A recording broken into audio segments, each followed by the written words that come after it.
tenho aqui os dados no meu computador aqui, eu posso achar fácil.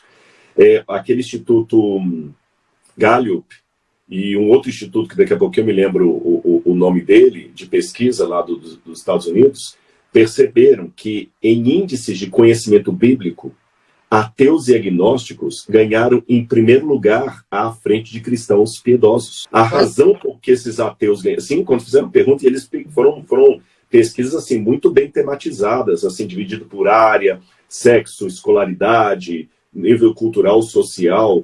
Foi feito até os dados aqui. E em todos os níveis, os ateus ganhavam em primeiro lugar de conhecimento bíblico. Em primeiro lugar. Os cristãos conservadores vinham bem abaixo. Então, é perigoso isso, porque você sabe que o comodismo paralisa. O motivo pelo qual os ateus estão estudando a Bíblia não é necessariamente para querer encontrar Jesus ali. É para ridicularizar os crentes. Uhum. É lógico, eles estudam com um pressuposto já de negação, então, para quem acredita em fantasma, o fantasma aparece. Tá certo? Então eles veem críticas, eles veem dúvidas, tá vendo aí no evangelho aqui, fala que Jesus curou um cego, no outro fala que eram 2 cegos. Tem uma contradição, como é que você acredita nisso? Ele estuda para pegar esses detalhes, que são explicáveis, são respondíveis, a gente tem que corresponder isso pela teologia. Aí o crente que só acostumou a ouvir o sermão e voltar para casa ou a missa, ele não sabe. Esses dias eu ouvi uma ateia num podcast que a gente está aqui, ridicularizando a fé, conversando com outro ateu, e ela falou que o que a fez perder a fé foi que ela era uma católica, ela ia à missa, fez comunhão, fez catecismo, fez crisma. Quando ela foi estudar história numa universidade pública, pela primeira vez ela viu o professor falando que os evangelhos foram escritos por pessoas que não eram testemunhas oculares, que os evangelhos foram escritos 40, 50, 70 anos depois de Jesus, e que eram histórias que a gente nem pode saber. Aquilo ali acabou a fé dela. Uhum. Só por causa daquilo.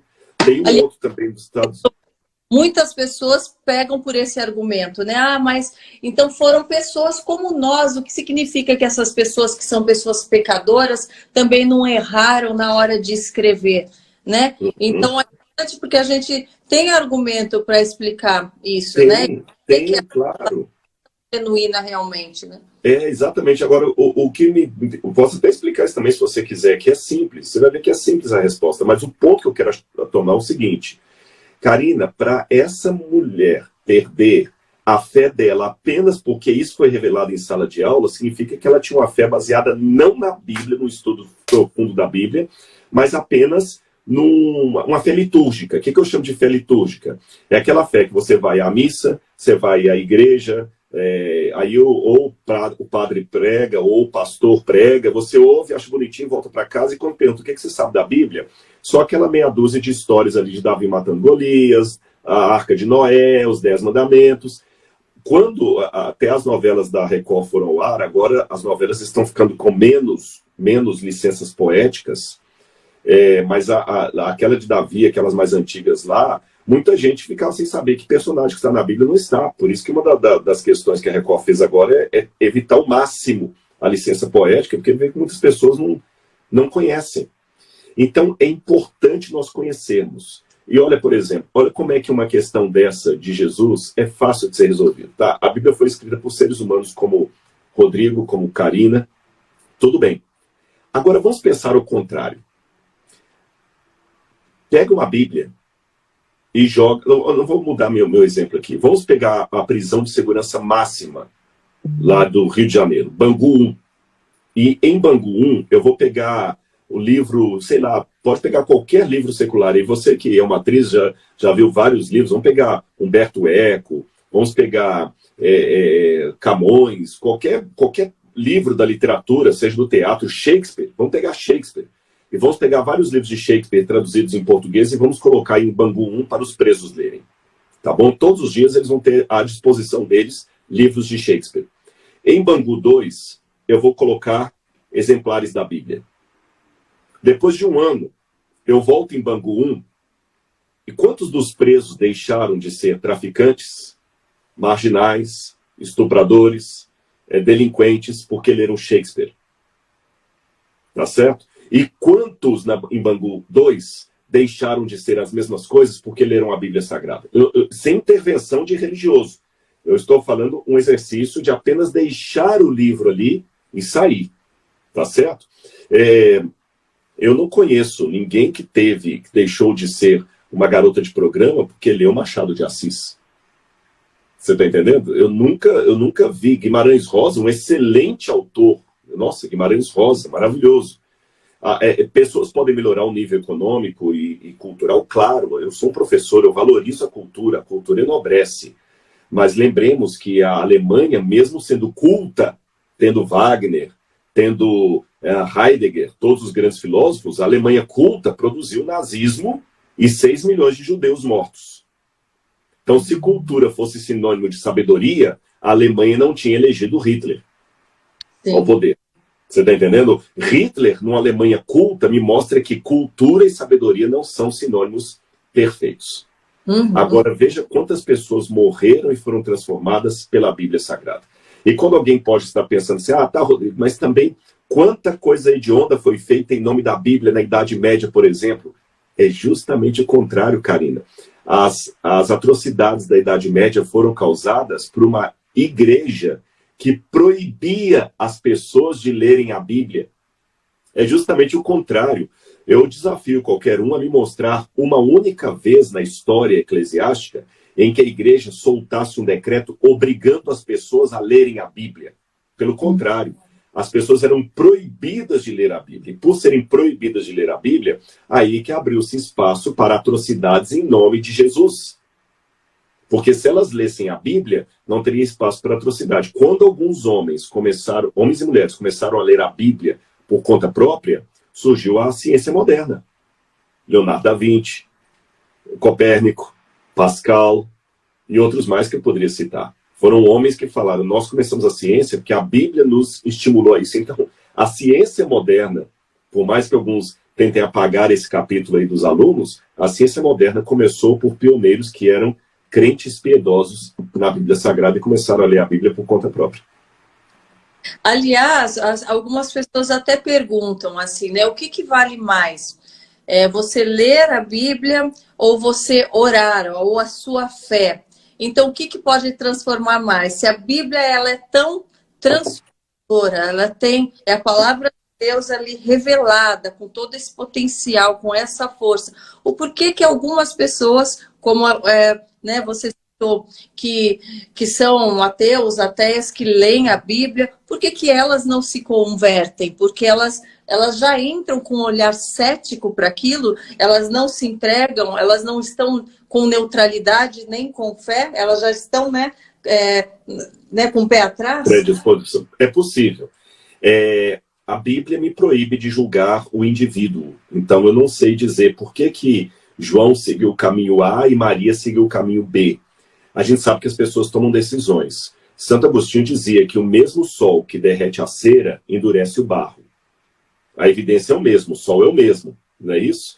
Você vê, você foi exposta às mesmas situações, às mesmas experiências de muitas outras atrizes. Você descobriu Jesus. Outras continuam desdenhando de Jesus. Né? Para você ver, eu já tive o poder de estudar a Bíblia um pouco com uma atriz que ela preferiu não seguir a Bíblia por causa da carreira. Então, quer dizer, é uma coisa triste. E você, ao contrário, você até trocou muita coisa pela Bíblia. Por quê? É um mistério que só Deus sabe. O nosso papel é testemunhar. Agora, quando alguém pergunta, Rodrigo, o que é melhor, ler a Bíblia ou orar?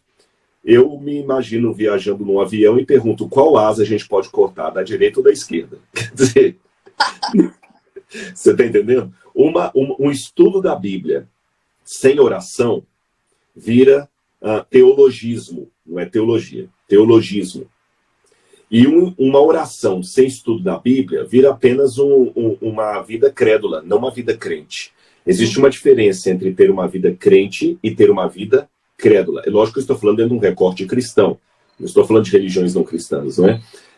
Ter uma vida crente é uma vida sustentável, que você dá razão da sua fé. Ter uma vida crédula é estar acostumado a pensar daquele jeito. Aí, no primeiro vento de doutrina, ou você cai numa heresia, ou você não tem uma posição firmada, ou você acaba duvidando de tudo. É por isso que eu tomei como ministério da minha vida, Karina, é o seguinte, eu aprendi com um professor que humildade não é a menina bonita dizer que é feia, nem o rapaz inteligente dizer que é burro. Você não é mais responsável pelos talentos que você tem do que pela cor dos seus olhos. Então, se Deus deu, o que eu tenho que fazer? Eu tenho que usar para o serviço dele. Por exemplo, você está aí com uma gargantilha aí muito bonita aí no pescoço, né? Vamos supor que você está aí, que é uma joia raríssima que alguém lhe deu. Aí você agora, por uma questão de humildade, você vai pegar isso que você ganhou aí e vai colocar dentro da gaveta? Não, você está usando e está vindo para a live com ele.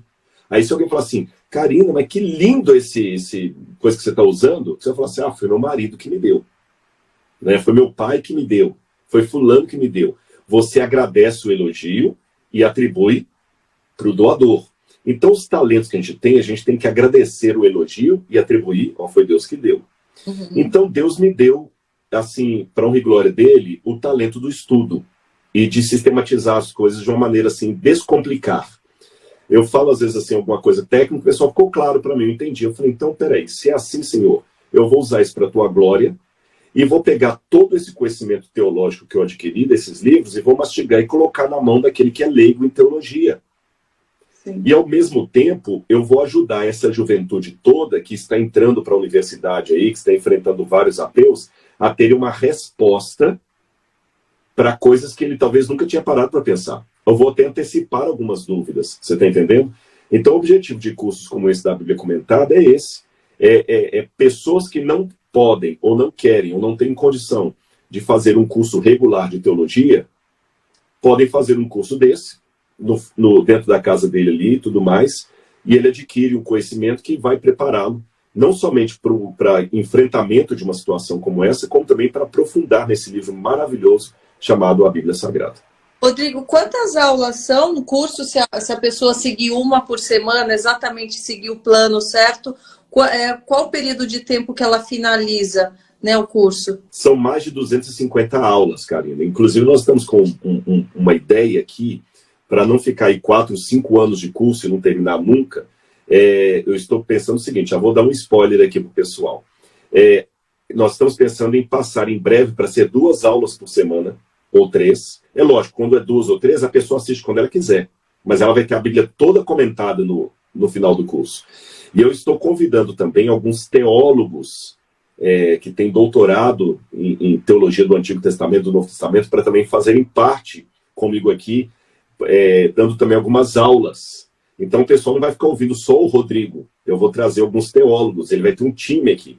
É lógico que a maior parte dos livros eu que estarei comentando, mas tem outros acadêmicos que vão participar e todos com a mesma versalidade e tudo mais. Ou seja, você vai ter um curso de teologia bíblica, pagando muito menos que uma faculdade, e de quebra você ajudando no erguimento do museu. Que alguém pode perguntar, tá, Rodrigo, mas se é Bíblia, por que você não dá de graça? Não é? Bom, em primeiro lugar, se você olhar, 80%, 90% do que eu produzo é gratuito. Está lá no YouTube, no Rodrigo Silva Arqueologia, está no Evidências, que está lá, e eu não cobro da Novo Tempo por isso, a Novo Tempo coloca lá também. Tem muita coisa gratuita que nós damos. Agora, você sabe que se você fizer uma faculdade de farmácia, você vai ter que pagar. Fazer uma faculdade de artes, você vai ter que pagar. Né? Então, a faculdade de teologia também é paga. Quem estuda para ser padre ou pastor, ele paga. E por que eu não posso... Uma produção por trás disso, né? Exatamente. Esses livros aqui...